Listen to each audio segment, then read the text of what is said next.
Hey, what's going on guys? It's Alex. Do you want to know how to record your computer screen for free? Stay tuned and I'll tell you how. The last video that I did on this, which is around 150 views, did fairly well, but it was on Streamlabs OBS. Now I will be telling you about OBS Studio, which is also a very popular streaming service. No, I am not sponsored by them whatsoever. So, to begin with, what you want to do is just go ahead and type OBS Studio. And yeah, you can go download, but you'll be brought to this page right here. When you're brought to this page right here, click either Windows, Mac, or Linux. And I'm on Windows, and I already have it installed already, but you will choose one of these right here. You can go ahead and pause the video right now because I'm going to go into the settings of OBS. So once it's installed, then come back. So you have OBS Studio installed. Looks quite familiar like Streamlabs OBS. Yeah, they're not fairly different. So the settings that will be in this one can also be found on Streamlabs OBS as well. So to get right into it, what you want to do is go ahead and add a source. You have all of these options to, basically record whatever. But what you'll want to do is hit display capture. You can change the name, do whatever, but I'm going to leave it like that. This right here, unless you have other options, you choose the one that best fits you. I'll leave that how it is since there's only one. And I'll say capture cursor, because if not, you guys would not be able to see my cursor. So let's press OK. And there you go. Here is the screen. Not recording yet, but this is what your screen looks like. This like infinite Doctor Strange reflection duplicate thingy. So what you want to do then is to go to settings. Now when you get into settings, you have general. You can leave everything here as it is. You can read through them, but it won't really affect your recording. We're gonna skip streaming. But if you are streaming, this is an excellent tool for streaming on whether Twitch or anything else that is here. Or you can go to Mixer, which Ninja, I can put that in the title or the tags, whatever.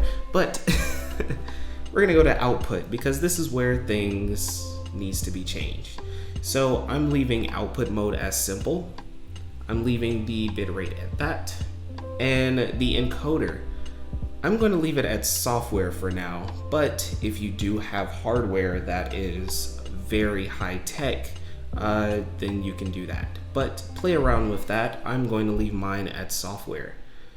And also an additional thing too, I used OBS Studio to record the Streamlabs OBS tutorial. So now I'm using Streamlabs OBS to record OBS Studio. A little bit confusing, but... So now we have the audio bitrate. I'm leaving that at 160. You can change that as you will, but it really the way it comes is the best. The recording path, what you'll need to do is browse around your computer and choose the location of which your videos would want to be sent to.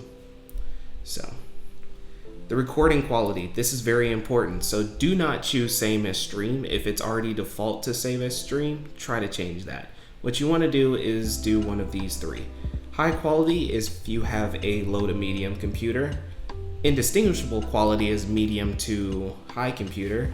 And lossless quality is if you just have a really super powerful computer, then choose that. Because also the file sizes will be super large as it describes here. So a 1-minute video might end up being a lot of gigs. So I just like to keep mine at high quality, but keep in mind that if you have a computer that's better, then you can choose these. But high quality will do for me. The recording format, I believe the default will be FLV, but what you'll want to do is change it to MP4. The encoder, I believe mine is left at hardware. I'm just going to leave it at hardware. And you can play around with that and see how that works for you, because everyone's computer is somewhat different, especially if you build your own. So, but if you're on laptop or something like that, just play around and toy with it. But Next thing you'll want to do is go to audio. You'll want to leave the general settings the same, but for devices you definitely want to select what you're using. I am using a microphone right now in Audio Technica, but I want my speakers to go through the computer speakers, so I'm gonna set it as that. Now when it comes to my microphone, I'm not gonna choose my computer microphone. I'm going to choose my external microphone that I got, so I'm gonna set it to that. So that way it's not gonna be default, which default might be this or it could be that, but you'll never know. So just setting it kind of helps things. The meters and all of that, I just leave the same. When it comes to hotkeys, unless you are recording something that needs to not hear your audio all the time, then you can set these, but there should be no need for that. This right here, so basically this is the resolution as to what you're going to be recording in. So mine is at 1080, so the videos that I'll be producing most likely will be at 1080 HD. Or I can go down to 720, but that will also lower the resolution, which is the way the screen looks. The output as well, which is how it's gonna come out. You can set it to any of these, but I'm just probably gonna choose the highest one. I usually keep the base and the output the same, just to keep things simple. As far as this right here, I usually stay at bicubic, because it tells you the descriptions on why you would be choosing this, whereas bilinear is the fastest but blurry. Bicubic, sharpen scaling, which is normal, and then this one I'm not even going to try to pronounce it, but it's probably the highest quality you can get, so I'm just going to put mine at bicubic.